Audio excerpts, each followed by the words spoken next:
എനിക്ക് ഈ വേദി ഗ്രഹാതുരത്വം നിറഞ്ഞ സ്മരണകൾ എൻ്റെ മനസ്സിലേക്ക് ഇരമ്പിയെത്തുന്ന ഒരവസരം കൂടിയാണ്. ഇവിടെ ചെയർമാൻ സൂചിപ്പിച്ചതുപോലെ വളരെ ചെറിയ പ്രായത്തിൽ നിങ്ങളെപ്പോലെ വന്ന് അത്തച്ചമയം നിരീക്ഷിക്കാൻ വന്നിട്ടുള്ള ഒരാളാണിത്. ഞാൻ നെട്ടൂരിൽ നിന്നും തൃപ്പൂണിത്തുറ വരെ അത്തച്ചമയം കാണാൻ നടന്നു വന്നിട്ടുണ്ട്, ബസ്സിൽ വന്നിട്ടുണ്ട്, കുറച്ചുകൂടി വലുതായപ്പോൾ സൈക്കിൾ ചവിട്ടി വന്നിട്ടുണ്ട്. എല്ലാ അത്തച്ചമയ ആഘോഷങ്ങളും അതിൻ്റെ സാംസ്കാരിക ഘോഷയാത്രയും തുടങ്ങി അവസാനിക്കുന്നതുവരെ കാത്തു നിൽക്കാനുള്ള ഒരു ആഗ്രഹം എല്ലാ പ്രാവശ്യവും ഉണ്ടായിട്ടുണ്ട്. ഇന്ന് ഈ വേദിയിൽ വന്ന് നിങ്ങളോട് സംസാരിക്കുമ്പോൾ ആ രസകരമായ മനോഹരമായ ഓർമ്മകളെല്ലാം മനസ്സിലേക്ക് ഓടിയെത്തുകയാണ്. നമുക്കറിയാം, തൃപ്പൂണിത്തുറയ്ക്കും അത്തച്ചമയത്തിനും ഒരു രാജകീയമായ പാരമ്പര്യമുണ്ട്. ആ പാരമ്പര്യമാണ് അത്തച്ചമയം ഘോഷയാത്രയെ അന്വേഷിച്ച് നമ്മൾ പോയാൽ കാണാൻ കഴിയുന്നത്. കൊച്ചി രാജാവ് ആടയാഭരണങ്ങളും രാജകീയ വസ്ത്രങ്ങളും ധരിച്ച് ജനങ്ങളെ കാണാനിറങ്ങുന്ന, സമയത്തോടുകൂടി ഇറങ്ങുന്ന ഒന്നായിരുന്നു ആ ഘോഷയാത്ര. അതിന് പല ചരിത്രപരമായ വ്യാഖ്യാനങ്ങളുണ്ട്. ഒന്ന്, തൃക്കാക്കര ക്ഷേത്രത്തിലെ അവിടുത്തെ ഉത്സവ നടത്തിപ്പുമായി ബന്ധപ്പെട്ട് കൊച്ചിയും തിരുവിതാംകൂറും തമ്മിൽ തർക്കം വന്നപ്പോൾ, പണ്ട് തർക്കം തീർത്തിരുന്നത് യുദ്ധം ചെയ്താണ്. കൊടുങ്ങല്ലൂരിലെ ചേരമാൻ പറമ്പിൽ വെച്ച് നടന്ന യുദ്ധത്തിൽ തിരുവിതാംകൂറിനെ പരാജയപ്പെടുത്തി കൊച്ചി വിജയിച്ചപ്പോൾ ആ തൃക്കാക്കര ക്ഷേത്രത്തിലെ ഉത്സവം നടത്താനുള്ള അവകാശം അത് കൊച്ചി രാജ്യത്തിന് കിട്ടിയതിന്റെ സന്തോഷമായി തുടങ്ങിയതാണ് അത്തച്ചമയം എന്നൊരു വേർഷനുണ്ട്. മറ്റൊന്ന്, കൊച്ചി രാജാവ് കാൽനടയായി അത്തനാളിൽ തൃക്കാക്കരപ്പനെ സന്ദർശിക്കാൻ പോകുമായിരുന്നു. പിന്നീട് ചില തർക്കങ്ങൾ രണ്ട് സംസ്ഥാനങ്ങൾ തമ്മിൽ വന്നതോടുകൂടി അത് നടക്കാതെ പോയപ്പോൾ അതിന് പകരമായി ചമയ ആഘോഷങ്ങളോടുകൂടി വന്ന് തൃക്കാക്കരയപ്പനെ തൃപ്പൂണിത്തുറയിൽ വെച്ച് രാജാവ് വന്ദിക്കുന്നതാണ് അത്താഘോഷങ്ങൾ എന്നുള്ള ചരിത്ര വ്യാഖ്യാനവും വന്നു. എന്തായാലും വർഷങ്ങളായി ഇടയ്ക്കൊന്ന് മുടങ്ങിയെങ്കിലും പിന്നീട് 61 വീണ്ടും ഇത് ആരംഭിച്ചു വളരെ ഭംഗിയായി കൊണ്ടുപോവുകയാണ് അത്തച്ചമയ ആഘോഷങ്ങൾ. ഇതിന് ഏറ്റവും വലിയ പ്രത്യേകത, ഇതിന്റെ തുടക്കകാലം മുതൽ ഇതൊരു മതസൗഹാർദ്ദത്തിന്റെ ആ ഒരുമ വിളിച്ചോതുന്ന ഒന്നുകൂടിയായിരുന്നു. രാജാവ് തുടങ്ങിയ കാലത്ത് തന്നെ മുസ്ലിം പ്രതിനിധിയായി നെട്ടൂരിലെ തങ്ങൾ ഇവിടെയുണ്ട്, അദ്ദേഹത്തിന്റെ പ്രതിനിധി. അതുപോലെ നമ്മുടെ കരിങ്ങാച്ചിറ കത്തനാർ, അതിന്റെ പ്രതിനിധി ഇവിടെയുണ്ട്. ചെമ്പിൽ അരയൻ, കൊച്ചി രാജ്യത്തിന്റെ നാവികസേനാ തലവനായിരുന്നു ചെമ്പിൽ അരയൻ. ധീവര സഭയെല്ലാം പ്രതിനിധാനം ചെയ്തുകൊണ്ടുള്ള ചെമ്പിൽ അരയൻ, അവരെല്ലാം ഈ ഘോഷയാത്രയോടൊപ്പം ഉണ്ടായിരുന്നു. അപ്പൊ എത്രയോ പതിറ്റാണ്ടുകൾക്കപ്പുറവും കൊച്ചി രാജ്യവും ഈ തൃപ്പൂണിത്തുറയും മതസൗഹാർദ്ദത്തെക്കുറിച്ച് ഉറക്കെ വിളിച്ചു പറഞ്ഞിരുന്ന ഒരു നാടാണ്. എനിക്ക് തോന്നുന്നത് തൃപ്പൂണിത്തുറയെ നമുക്ക് ഒരു ചരിത്ര നഗരമാക്കി, ഒരു പൈതൃക നഗരമാക്കി ഉയർത്തിക്കൊണ്ടുവരാം.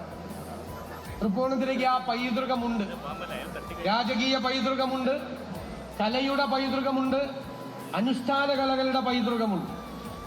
ഇവിടെ ഒരു പൈതൃക നഗരമാക്കി മാറ്റണം. സത്യത്തിൽ നിരവധി കൊട്ടാരങ്ങൾ ഇവിടെ ഉണ്ടായിരുന്നു, നിരവധി കൊട്ടാരങ്ങൾ. എനിക്ക് തോന്നുന്നു 50-ലേറെ കൊട്ടാരങ്ങൾ ഇവിടെ ഉണ്ടായിരുന്നു. ലോകത്തൊരു രാജ്യത്തും ഇത്തരം കൊട്ടാരങ്ങൾ തകർത്തുകളയില്ല. നിങ്ങൾ യൂറോപ്പിലൊക്കെ പോയാൽ 10-ാം നൂറ്റാണ്ടിലും 12-ാം നൂറ്റാണ്ടിലും ഉണ്ടായിരുന്ന ചരിത്ര സ്മാരകങ്ങളെ അവർ സംരക്ഷിക്കും, അവരതിനെ തകർത്തുകളയില്ല. പക്ഷെ ഇവിടെ തൃപ്പൂണിത്തുറയിൽ നിരവധി കൊട്ടാരങ്ങളും പഴയ ചരിത്ര സ്മാരകങ്ങളും ഇല്ലാതായിക്കൊണ്ടിരിക്കുക, ഇപ്പൊ കുറഞ്ഞുകൊണ്ടിരിക്കുക. എന്റെ വിനയപൂർവമായ അഭിപ്രായം, അതെല്ലാം സംരക്ഷിക്കപ്പെടണം. അതൊരു പൈതൃക നഗരമായാൽ അതെല്ലാം സംരക്ഷിക്കപ്പെടും. അതുപോലെ ഇവിടെ വനിതാ കഥകളി സംഘം 50 വർഷം പൂർത്തിയാക്കിയ അനുഷ്ഠാന കലകളുടെ കഥകളിയുടെ ഒക്കെയാണ്. ഞാൻ ആദ്യമായി കഥകളി കാണുന്നത് പൂർണ്ണത്ര ഈശ്വരന്റെ ഉത്സവത്തോടനുബന്ധിച്ച് എല്ലാ ദിവസവും കഥകളി ഉണ്ടാവും. അങ്ങനെയാണ് കഥകളിയിലെ കഥ അറിയാം, കഥകളി അറിയില്ല, പക്ഷെ കഥ അറിഞ്ഞുകൊണ്ട് കഥകളി കാണാൻ ഇവിടെയാണ് വന്നിരുന്നത്. ഇതിന്റെ എല്ലാം കേന്ദ്രം തൃപ്പൂണിത്തുറയായിരുന്നു.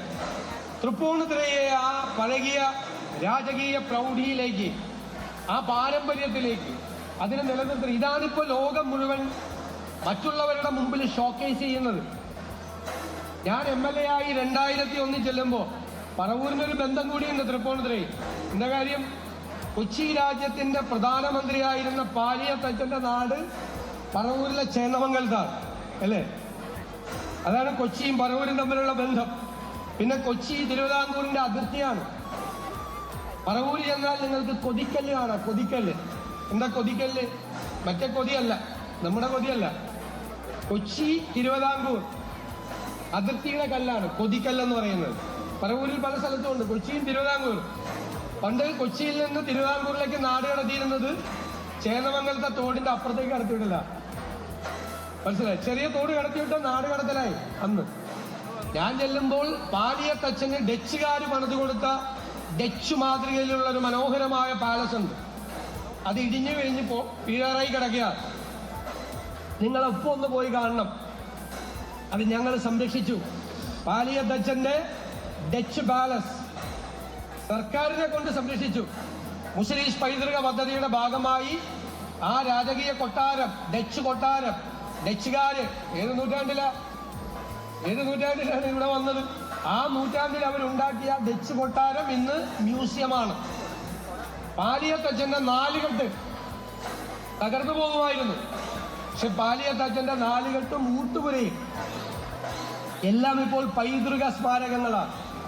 ഈ കാലഘട്ടത്തിൽ ഒരു പൈതൃക സ്മാരകങ്ങളെയും തകർക്കാതെ ഈ പൈതൃക പാരമ്പര്യത്തെ കാത്തുസൂക്ഷിക്കണം.